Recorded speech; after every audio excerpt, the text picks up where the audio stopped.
Hello everyone! So may nagtanong sa akin kung ano daw yung gamit ni Andrew na visa ngayon. Last year, April 2023, so dumating si Andrew dito sa Pilipinas.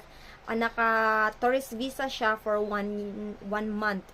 And then, pagka May, pumunta kami sa immigration para mag-extend ng another 1 month para sa kanyang visa. Pagka June, bumalik naman kami doon sa immigration para mag-file ng mag-apply ng 13A conversion or yung provisionary good for one year. So, mag-extend na sana kami ng another 2 months para sa kanyang tourist visa. Pero sabi doon sa immigration, another 1 month na lang daw yung i-extend kasi baka dumating daw yung visa niya na provisionary by next month, and then sayang daw yung i-extend namin na 2 months na tourist visa niya. At yun na nga, July 2023, na-approve na yung kanyang provisionary